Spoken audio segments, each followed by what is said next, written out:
Hello, everyone. Welcome to the CITP seminar. It's my pleasure to introduce Sharad Goel. Sharad is an assistant professor at Stanford University in the Department of Management Science and Engineering in the School of Engineering. He also has courtesy appointments in computer science, sociology, and the law school. Sharad works on a huge range of topics and has done a number of really incredibly innovative things. I had the great pleasure of working on 2 papers with him, which I found to be both exhausting given his frenetic pace and incredibly enlightening in the way that he pushed us to really think carefully about the details of the problem that we were working on, not just what was mathematically convenient. And I think that led us to end up producing something that was deep and interesting. I'm grateful for that. It was a fun collaboration. I also had the experience of being a collaborator with Sharad at Microsoft Research for a year, which I found really insightful, and our many discussions and arguments really shaped the way I view computational social science. So another thing about Sharad that's interesting is that in some ways he is very interested in some of the things that we are interested in CITP. So about 4 years ago, he started the Stanford Computational Policy Lab. It's a group of about 20 people, and they look for ways to drive impact beyond the university. They often work to reduce social inequality through technical innovation. One thing that makes them distinct from other kinds of think tankish type places is they have a staff of data scientists and engineers, which enables them to do kind of direct deployment with government agencies and nonprofits. So to give just one example, they're starting a project now with the Public Defender's Office in Santa Clara County to help people show up for court. And they do that through a personalized text messaging system as well as a ride sharing system. And this creates a number of technical and engineering challenges related to personalization, and also creates some fairness challenges related to how they should allocate their scarce resources. So this work is very innovative and important. And this is just one example of the kind of thing Sharad does. Today, though, he's going to talk about some different work, which is a work about voting. And election security is a topic that we've worked on at CITP for a long time. And this will be a different kind of approach to election security. So now we'll hear from Sharad about one person, one vote. Thank you, Sharad. Welcome. Thanks, Matt, for that kind introduction. And thanks also for the invitation to speak with you all today.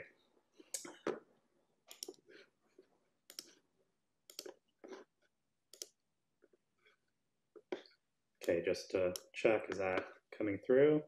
Yes. Perfect. So today is Matt indicated, I'm going to talk a little bit about voter fraud, or I should say the lack of voter fraud.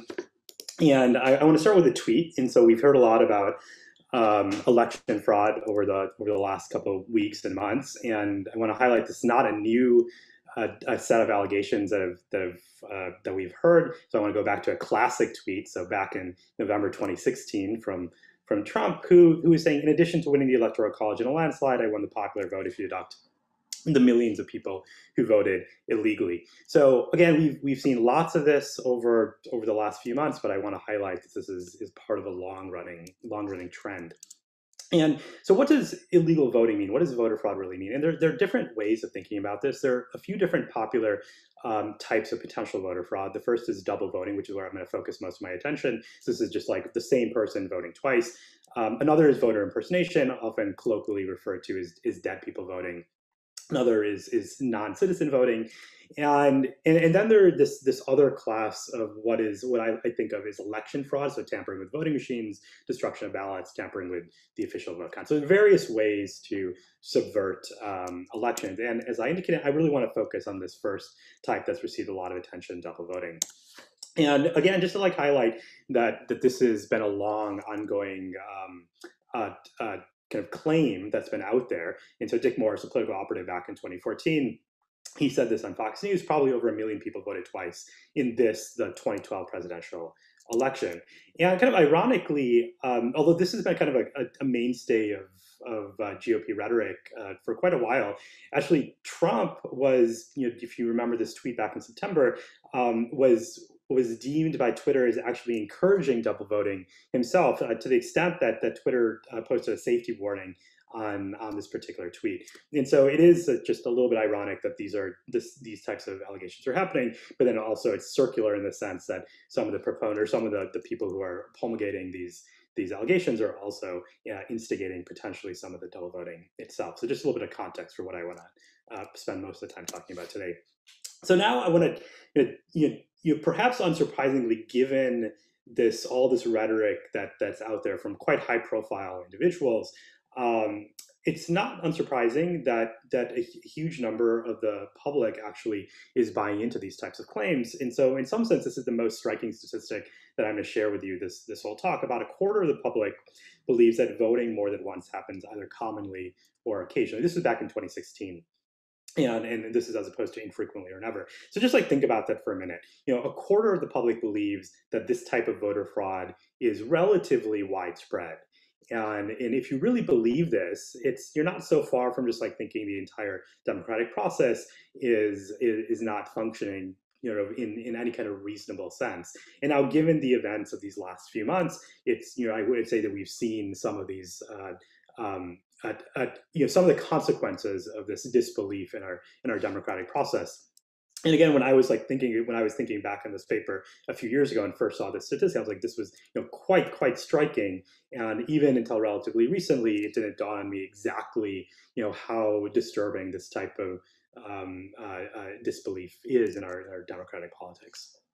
Okay, so this leads to this question. I mean, given all this rhetoric, given this widespread belief among the public, how many people actually voted twice in the U.S. presidential election?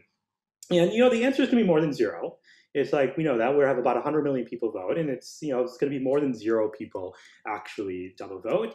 But is it a million? This is the real question. And I want to kind of start with a spoiler alert, in case you get zoomed out a little bit and can't make it to the end of the talk. I don't want you walking away thinking that there's a lot of double vote happening. So I'm going to put the spoiler alert right at the beginning, not a lot. And so now the challenge is really, what does not a lot actually mean?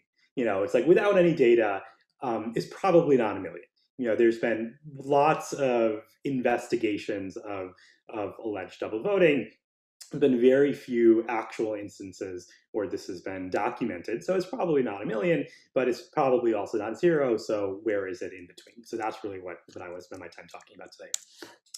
This is all joint work with a bunch of terrific collaborators: Mark Meredith, a political scientist at Penn; Michael Morse, who's at Yale Law School and also at Harvard; David Rothschild at Microsoft Research; and Houshman Shirini-Meher, who was a former PhD student at Stanford. So now the statistical challenge is that there's no unique national identifier that links voting records across states. And so if I vote in one state and then I vote in another state, and actually that's not terribly difficult for me. I used to live in New York. I live in California now. I can vote in California. Maybe I do a mail-in ballot in New York, so I can do this. And it's going to be a little bit hard to tell if it was actually me who voted in these two places, but there's no unique national identifier here. There's nothing akin to a social security number that's used to track these ballots typically across states. But what we do have is first name, last name, and date of birth, so day, month, and year. And so this is the information that we want to use to try to identify how many double voters there are. And again, to make our kind of life a little bit easier, I'm not going to say we want to identify the double voters themselves. And again, I'm kind of admitting at the beginning there's going to be more than zero. So we don't want to try to identify those double voters, but we do want to identify we want to estimate the number of likely double voters. And so this is a shift in the question, which is important, as we'll see in a minute. Okay, so what is our estimation strategy? Our estimation strategy is we're going to start, pretty simply. We're going to start with the complete national record of voting. So this is all public record. It's a little bit hard to work with, but we can purchase these records, and so you can see everybody who has cast a ballot. And so there are 100 million plus votes in a typical election, and you obviously can't see who people voted for, but you can see whether or not they cast a ballot. So we're going to start with that complete national record of voting. Then we're going to just start counting records. And like I said before, we have first name, last name, and date of birth, including year, so day, month, and year. And we're just going to start counting records with the exact same first name, exact same last name, and exact same date of birth. This is a big counting exercise. There are lots of kind of records here, but you can do it. It's not computationally that bad to do it. And you do this, and you get 800,000 matches. And so the first time we did this, we're like, oh, that's actually a lot of matches. And in fact, it's not like terribly far off from Dick Morris's claim that about 1 million people double voted. So I just want to pause here for a second and like ask what's going on? Why, we ran this calculation, we did it twice, we like sort of checked our code, we had 800,000 matches.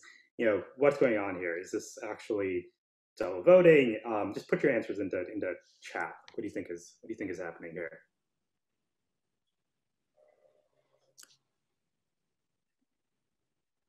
Or feel free to lots of so this is actually really good. So lots of places don't have complete date of birth, and so they default to Jan 1. You're right, that's exactly what's happening in many places. And also we have lots of collisions. And so the collisions are exacerbated from the fact that the birth dates themselves are not perfectly recorded. And so we have a lot of January 1 birth dates. And we're seeing all sorts of sort of similar responses here, and there's these collisions. And so that's exactly what's going on. This is what's called the birthday paradox. Many of you probably have encountered this in various points in your life. And the basic idea is that coincidental matches are surprisingly common. So let's actually see here if we can find some coincidental matches. So in a Zoom room full of N people, it looks like we have right around 40 people here. How many people do we think have the same birth date? And we're just going to do the month and the day. We're not going to do the year. We're not going to do first name, last name, just month in the day. And so let's find this out. So here I'm posting a link in the chat, and let's actually go and go to the doc and enter your birth date. I entered mine, June 15, and let's see if we find any matches.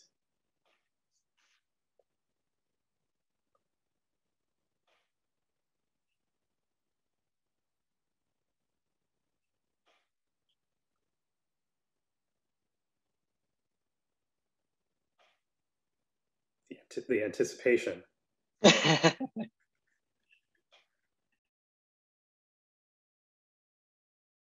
See any matches yet?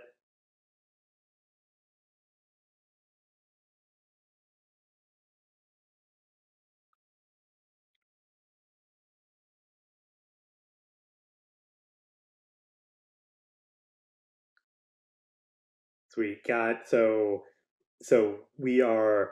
I think we only have 23 responses. So 23 responses is about a 50% chance of finding a double match. And we don't, but there were a couple more trickling in.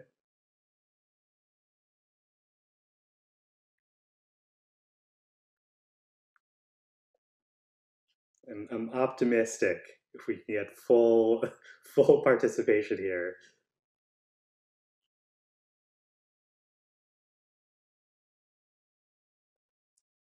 Close matches, but no matches so far.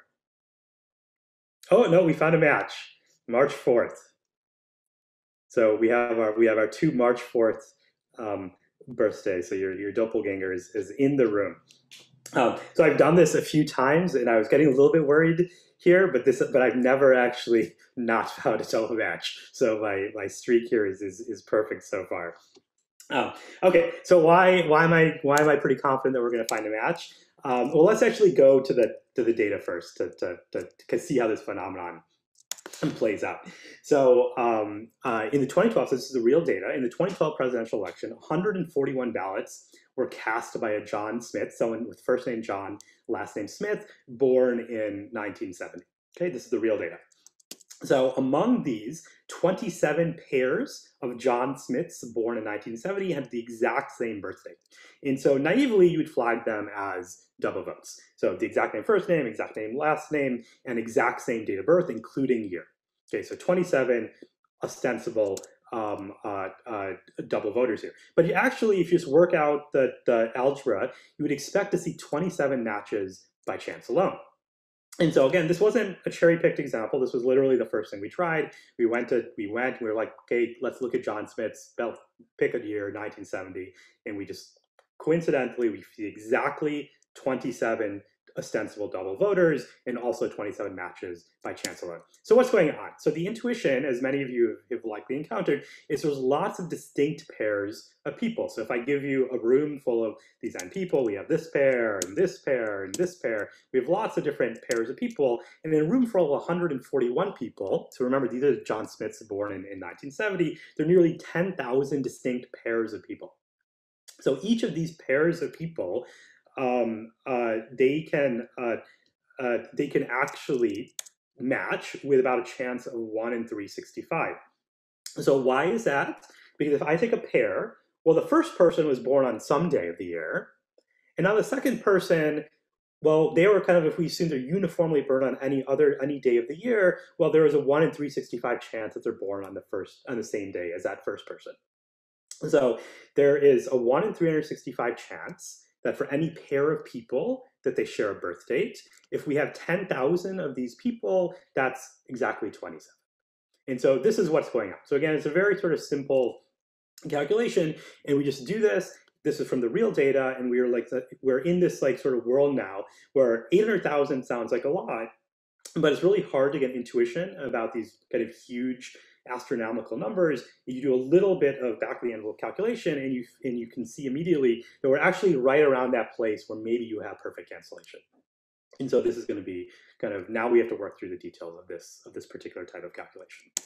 Okay, so now we want to adjust the estimates by these types of coincidental matches, the matches that we expect to occur by chance alone. And this is just a straightforward generalization of the birthday paradox. We're generalizing because we care about year and we care about first name and last name, but really we're going to do the exact same exercise that we just did with those John Smiths born in 1970. And when we do this, we go from 800,000 down to 29,000. So quite a big drop. You know, all of a sudden 29,000, 800,000 sounds kind of implausibly large. You know, if there were 800,000 double voters out there, we would have known it by now.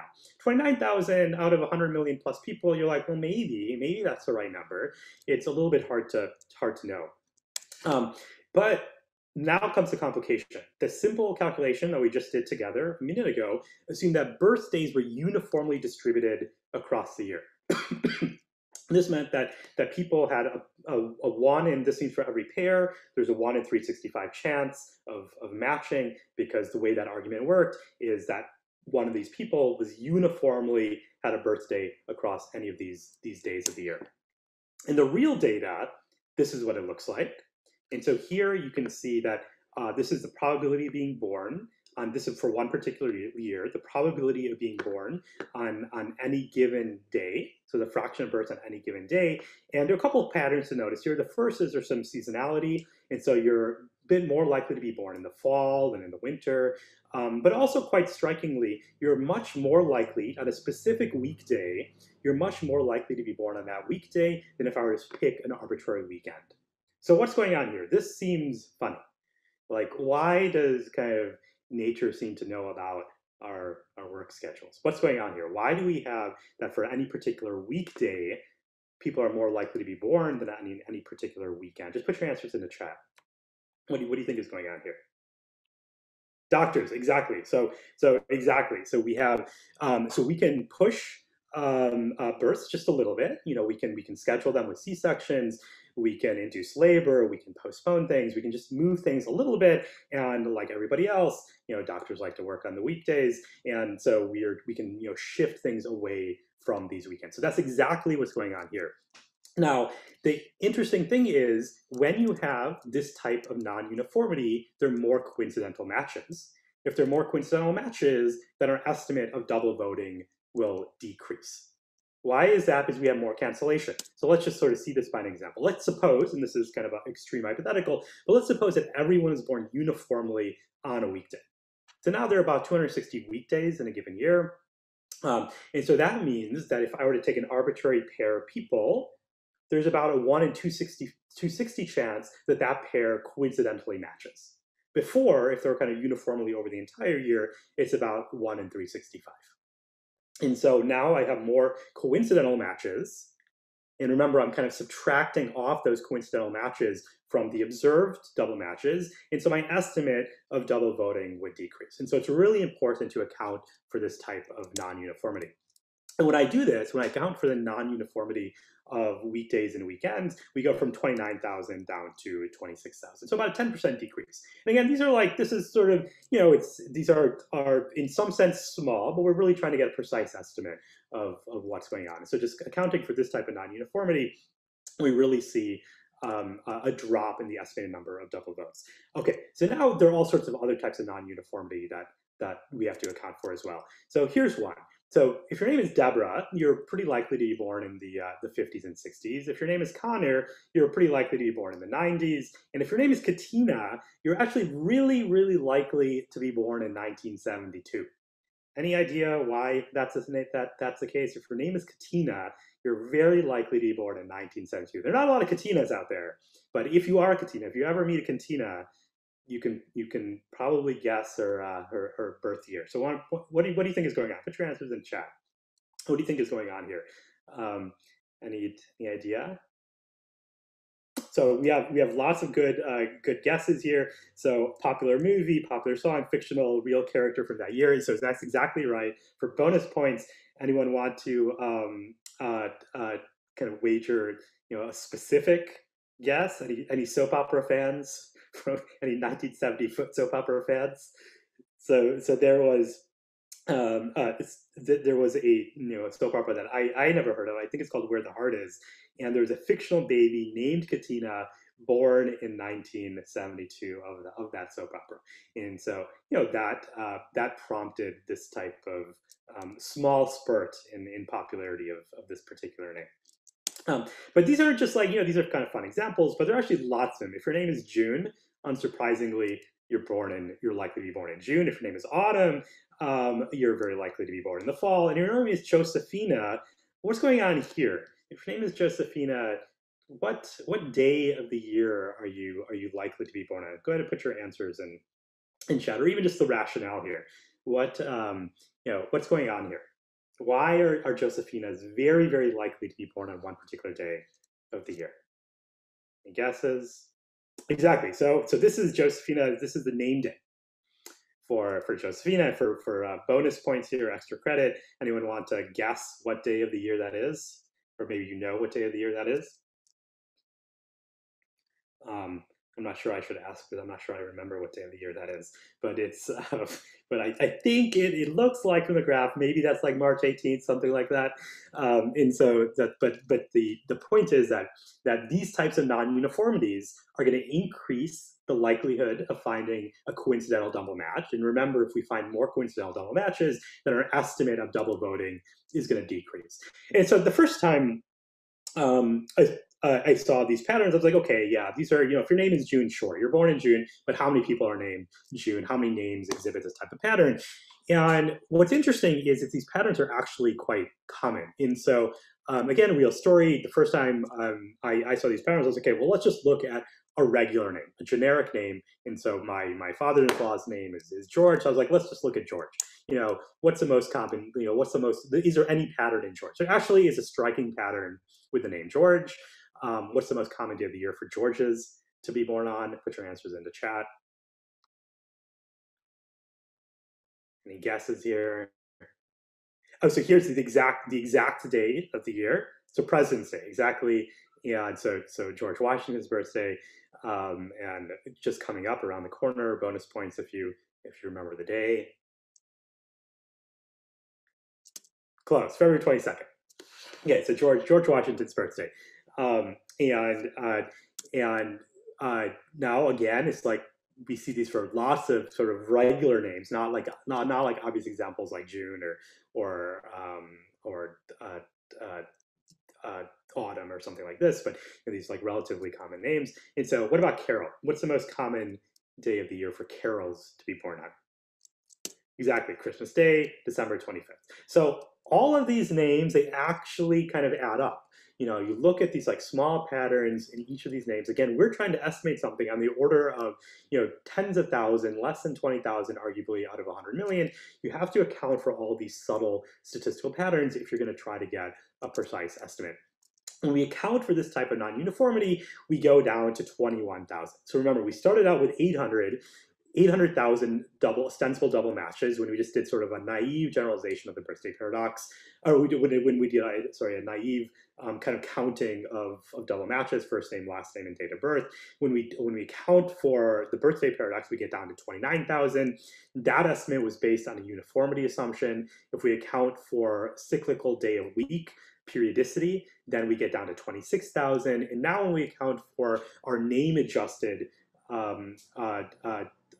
patterns, then we get down to 21,000. So now at this point, I should say in this project, we were probably about a year and a half into this project. It started out with a couple of us sitting at a whiteboard one weekend, and we're like, oh, all these claims are floating out there. We should just count it. We have the data. Let's just count and see what's going on. This will take us the weekend, no worries. And then we went down this rabbit hole. About a year and a half later, we're down at 21,000. We're kind of banging our head against the wall. Every kind of couple of months, we think of something else that we should adjust for. And at this point, we're like, well, the number is 21,000. This is not an implausible number. This is, it's out of 100 million plus people. This is kind of uniformly spread across the country. It's not swinging presidential elections. This has got to be pretty close to the number. And then we realized there might be potential errors in the vote record itself. So a lot of my research starts with a digital record. And I assume, so I know that there are errors in digital records, but we kind of sweep that under the rug. And we say, okay, there are errors, but we're just gonna ignore it. We're gonna deal with what we have in front of us. The problem is you can't ignore small errors when you're trying to estimate something on the order of a few thousand out of 100 million. And so you have to account for all of these small errors in the vote record. So let me again, elaborate on how these errors can matter in this type of calculation. So voting in the United States is highly decentralized. When we had in-person voting, if you remember that, we would kind of go in. There are many jurisdictions. This was in New York. This is actually a poll book from Philadelphia. You go in, you sign your name, and if you see there's this barcode next to your name, and now a poll worker scans this barcode, and that is now the official record of you having voted. So that is going into the digital record. So it's not the record of your vote itself, but it's counting whether or not you voted. Now the problem is, like I said earlier, I vote in California. I'm likely still on a poll book in New York somewhere. Now, if somebody happens to sign right under my name, as they should, this is them kind of appropriately signing for their ballot. But now if the poll worker actually scans my entry, which might be above their name just accidentally, then all of a sudden it's going to look like I double voted in the digital record, and it won't be a coincidental match. It's actually me, for all intents and purposes, it's me who voted in New York and me who voted in California in this hypothetical example. So we estimate, using this kind of similar birthday paradox correction, we estimate that about 2 million voters, people who actually voted, have an unused registration in another state. So they're on the poll book in another state. Now, if 1% of what we call these deadwood registrations were mistakenly marked as having voted, that would explain the 20,000 ostensible double votes that we just calculated before. And so if there's a 1% error rate in translating the paper record to the digital record, then all of a sudden we've accounted for all of these ostensible double votes. And so now the question is, well, what is this number? How do we know how many errors are being propagated in this way? And the honest answer is we don't know. This is the United States is completely decentralized in its voting infrastructure, and so we don't really know what this number is. But we did do one kind of back of the envelope calculation here.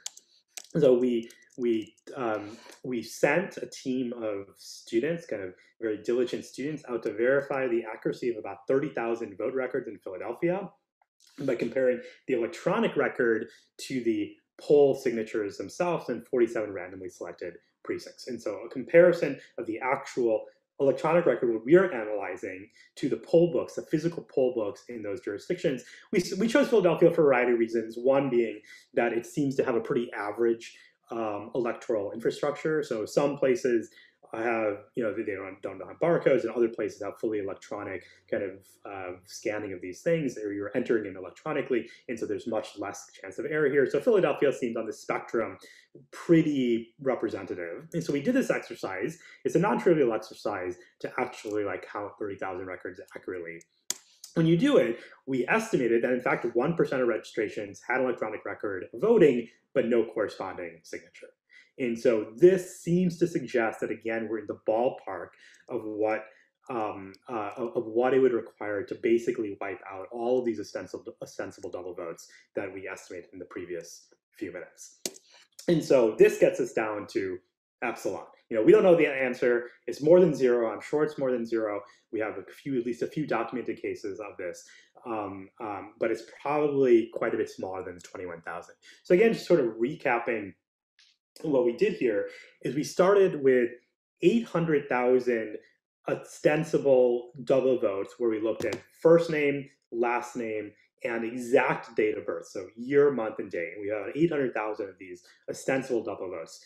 We corrected for this using a generalization of the birthday paradox. And so just sort of using this example of John Smith, born in 1970, using that sort of generalization, we went from 800,000 down to 29,000.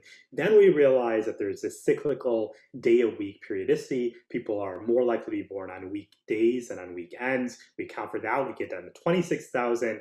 And now we realize some names, for example, if your name is June, you're more likely to be born in June. If your name is Josephina, you're more likely to be born on March 18th. And so accounting for these types of kind of birth names, birth name patterns means more coincidental matches, means fewer estimated number of double votes. We're down to 21,000. And then finally, once we start accounting for errors in the digital record itself, we don't know quite how low we're going to go, but it does seem like a significant fraction, and maybe even nearly all of these 21,000 ostensible double votes actually is accounted for by these errors in the digital record itself. Okay, so that was kind of a long journey of getting from this like sort of weekend calculation where we get 800,000 to a couple years later where we're actually down to something that is close to epsilon here, so close to zero. Now I want to highlight, why does this matter? We did this sort of, I would say fairly involved calculation. Why does it matter? Now, I think one reason it matters is that there is a trade-off fundamentally between voting accessibility and voting security. And so this is, I think, a real trade-off. So as you increase measures like voter IDs, requiring voter IDs, kind of restricting same-day registration, you're in some sense, increasing voter integrity, but at the same time, you're decreasing voter accessibility. And so these are always kind of playing off with one another. And you can think of a cracking down on double voting as another version of increasing voter integrity, but also decreasing voter accessibility. If this is something that if records are being purged because of ostensible sort of double registrations or something like that, then that's going to make it harder for some people to legitimately vote, while also reducing the number of actual kind of illegal double votes out there. And so understanding the trade-offs here and understanding the magnitude of the double voting, I think, is quite important when we're designing reasonable electoral policies. So here what we find is that the double voting itself is quite rare, meaning that if we're taking measures to prevent it, knowing that it's relatively rare, there's a real risk that we're going to disenfranchise legitimate voters. And so this is kind of the punchline of the talk of why it matters from a policy perspective, is that now that we know that this thing is relatively rare, this double voting is relatively rare, we have to be extremely cautious about taking measures to, like, quote unquote, prevent it. So let me give you an example of how this can go wrong.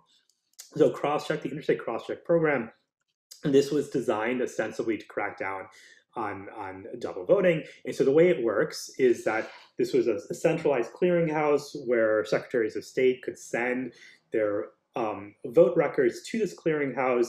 Participating states, the records would be matched, and then if a match was found in that collection of participating states, then the potential double voters at list would be given back to the states themselves. And these matches were based exactly how I described earlier: first name, last name, and date of birth. And so we obtained the match data provided to Iowa, one of the participating states, from crosscheck prior to the 2012 election. We merged it with the voter file, with the Iowa voter file, to determine which registrations were actually associated with votes. So now what do we have? We have the list of potential double voters that were returned by crosscheck.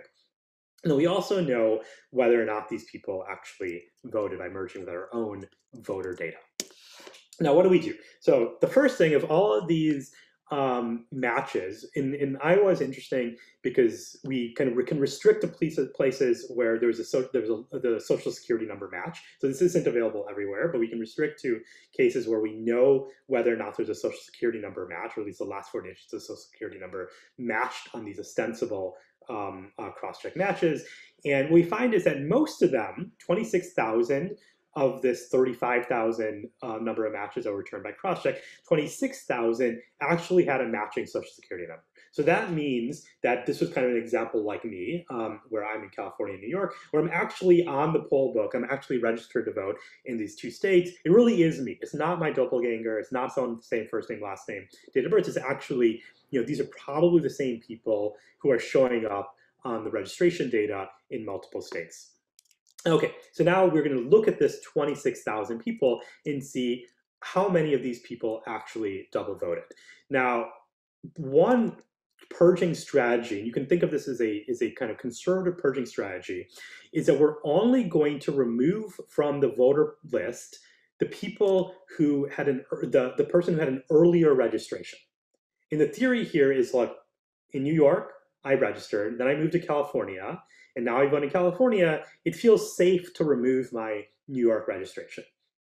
Okay, that's kind of the theory that we're going to operate under. So what's going to happen if I were just to remove that earlier registration, say that's an invalid registration, you can still vote in California, but you can't vote in New York now because your New York registration was completed earlier.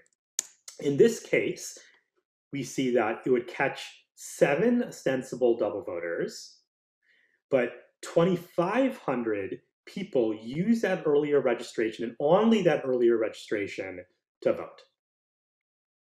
Okay, so let me walk through this one more time. So we took these 26,000 people who probably were the same person. They had the same first name, same last name, same date of birth, including year, and the same last 4 digits of their social security number. So they were registered in multiple places. That's not illegal. I'm likely registered in multiple places right now. You don't have to, affirmatively remove your registration when you move. So now, of these people who are probably the same people, when we look to see whether or not they voted in both of these jurisdictions, we found 7 instances where they did, and 25 instances where only that earlier registration was used to vote. Okay, and we actually found the later registration was used more often, but we're thinking about a purging strategy where only that earlier registration was going to be purged, because we're going to say that's the safe thing. So in my example, that means you're going to purge my New York registration. And so if you look at this strategy, what's going to happen? You're going to purge 2,500 legitimate voters, people who only voted once, but they used that earlier registration. And in how many double voters are you going to catch? You're going to catch 7. And so now there's this cost of about 300 to 1 of double voters that you're catching versus legitimate people that you're impeding from voting. And so this is a significant cost. Again, there's not something, it's not purely, it's not that there's no benefit. And again, I want to make this kind of, this distinction clear, that there really is a trade-off between accessibility and security. But at least in my mind, this trade-off is pretty severe here, to a point where I would be quite suspicious or quite cautious of these types of purging strategies. So now, just wrapping up, what did we find? So we found strong statistical evidence that double voting is rare. Now, what's interesting here is that this is different from not finding evidence that is occurring. And so most of the time when you're trying to show the absence of something, how do you do it? You look and look and look and look, and then you say, well, we've looked for a long time and we didn't see that thing. That's a totally reasonable way to sort of update your priors on the kind of the non-existence of some phenomenon. But what we actually did was something different. We found affirmative, positive evidence that a phenomenon was likely not occurring at a very kind of large magnitude. again, a distinction between looking and not finding it. That's kind of the traditional strategy for rebutting these claims of double voting, is that we just don't have that many documented examples. The rebuttal to that is that just people are just generally good at masking or concealing this type of voting behavior. And so what we took is alternative tack, where we're going in and we're finding positive statistical evidence that double voting is rare, not the lack of evidence that it's occurring. And the second thing, again, the kind of the punchline here, is that these attempts to curb double voting, for example, via cross-check, can disenfranchise a large number of legitimate voters. And so while there's this trade-off between accessibility and integrity, we have to be quite cautious when we're trying to prevent a phenomenon, prevent a sort of illegal tactic, which we now know is not really occurring at scale. Okay, so I'll wrap up with that. If you're interested in reading more about this, please check out our paper, One Person, One Vote, Estimating the Prevalence of Double Voting in US Presidential Elections. That was published last year. And if you're kind of more broadly interested in this line of work, this computational policy, please check out our webpage at policylab.stanford.edu. And we have lots of other kind of related projects, many of which relate to criminal justice reform, some of which relate to politics, education, healthcare, and beyond. So thanks, everyone, for listening. And I'm happy to stick around for any questions that you might have. Fantastic. Thank you very much, Sharad. So everyone, you can put your question into the Q&A. And if you would like to ask it yourself, we will see if we can enable that. Let me start by reading the first question. This is nice statistical work as far as it goes, but it seems very different than the model that I've heard described in alt-right channels. This might be called, how many people voted with their real name in 2 states? And this person, the question asks, like, maybe people don't commit fraud using their real name. Have you looked at any of the accusations, like the one built upon videos showing poll workers unpacking thousands of fake ballots late at night when poll watchers aren't there? Do you have any statistical analysis aimed at the active threat models being discussed? Yeah, so it's a great question. And again, I want to highlight that there are many, many versions of either voter fraud or election fraud.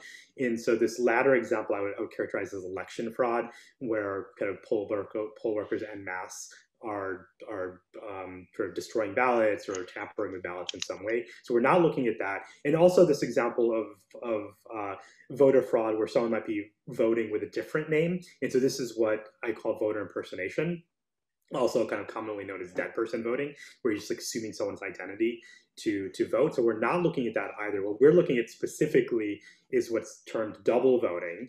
And here, this is the way it works. Is it turns out it's pretty difficult to register to vote under someone else's name. And so it's like, you can happen, but that's like not so easy. And so often when you go and register to vote, you have to show some sort of ID, like a birth certificate, a driver's license, something like that. And so that's like verified in any one state. It's relatively easy to register in other, in multiple jurisdictions. Again, like I said, it's not illegal. I'm registered. I don't know if I'm actually registered in New York anymore. At some point I was registered in New York, and I'm currently registered in California. That's not illegal. But that's like the type of double voting. That's like the mechanism of double voting that we're specifically looking into. Thank you. Another question came in on the chat. Of the 2,500 would-be purged voters, so I guess this is in relation to the count from Iowa, are you able to determine whether some voters are more likely to be affected than others? So is this, would this disenfranchisement be systematic? Yeah, so it's a good question. So we did look into it, and I think there are some patterns here. I don't remember the exact results. I don't want to kind of give the specific numbers here, but you can imagine things like people are a little bit more mobile. Students often are going to go, they're going to go somewhere and then come back and vote to those original in that original location. And so there are sort of patterns. There's also patterns with names, and so this is something that we looked at where different race groups, ethnicity groups are going to have kind of more coincidental matches, and then they could be affected disproportionately by these types of policies. So there is this potential for disproportionate disenfranchisement.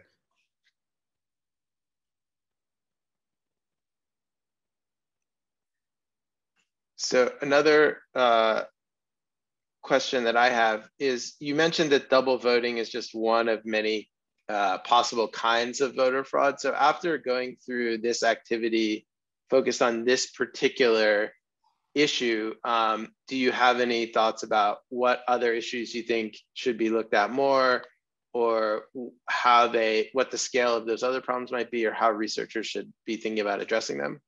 Yeah, it's a good question. I mean, again, I think that even in the absence of this type of analysis, there's strong evidence that we have relatively high integrity elections. And so I think that's like an important first order concern, sort of first order observation, despite all of the rhetoric, especially in these last few weeks and months, is basically there's no evidence that there's kind of systematic widespread voter fraud of any form. Now, again, that's not to say it's zero, and I do think it's important to quantify these things even on the margins and try to achieve optimal trade-offs. But even sort of in the absence of this, I think it is important to remember that high-level fact. Now, that being said, I think there are places like the type of methodology that we're using could be applied to try to detect non-citizen voting, where we have kind of lists of people who are eligible to vote. People have done similar types of analysis to assess kind of dead people voting. Again, these are all sort of difficult exercises, but not impossible exercises. A lot of this is public record data, and so you can merge death certificates with voting rolls and actually try to get estimates of these things. And again, the evidence overwhelmingly either the lack of evidence after looking hard, or positive evidence of sort of looking to see if there's sort of illegal voting, is all pointed to the direction that this happens, but it's not happening at a widespread scale. Thank you. Another question that came in on the chat is related to mail voting and whether you have any evidence of this. This person speculates it might be easier to do with mail-in voting, and I wonder if you have any evidence from the most recent election or thinking about working on that. Yeah, it's a great question, and we're actively kind of redoing our analysis for the 2020 election. Great. We have another question, and I now know how to invite the person to ask it themselves. So, Elise, would you like to? I'm going to give you a chance to ask. Okay. Thank you. Are there certain states or areas with more evidence of voter fraud? Yeah, it's a good question. So we didn't find that. So we found that this was more or less uniformly distributed across the U.S. So even if you think there are a few thousand votes and it's concentrated in one place, think Broward County, Florida, if you remember back in the 2000 election, that can swing an election. That can swing an entire presidential election. But what we're seeing is more or less uniform across the country. So it doesn't look like it's concentrated. It doesn't look like it would actually swing any of these presidential elections. Okay, we have another question from Arch Davis. Arch, I'm going to allow you to ask it yourself. Okay, I believe I'm unmuted. Yes, that's correct. We can hear you, Arch. Yeah, it seems that one thing that came up in this election is that you have proprietary software and possibly foreign ownership of the hardware. Couldn't we develop our own voting hardware and then have open source programs running on it? That would seem to eliminate at least a lot of machine problems. Yeah, I mean, it's a good question. So this is definitely outside of my personal area of expertise on that sort of side of voter integrity. I know that actually that plays to the strengths of CITP. So there are probably many people on this on this call that know much more about this than I do. I would say that even kind of in that world, this type of double voting, like in the absence of a national voter ID, I think this type of double voting could still exist, and that's where we focused our energy. So this is really just one of many pieces, and I do want to stress that this is a small part of kind of the larger question of electoral reform. Thank you. Okay, it looks like there are no more questions, so please join me in thanking Sharad for a wonderful presentation. Thanks, everybody.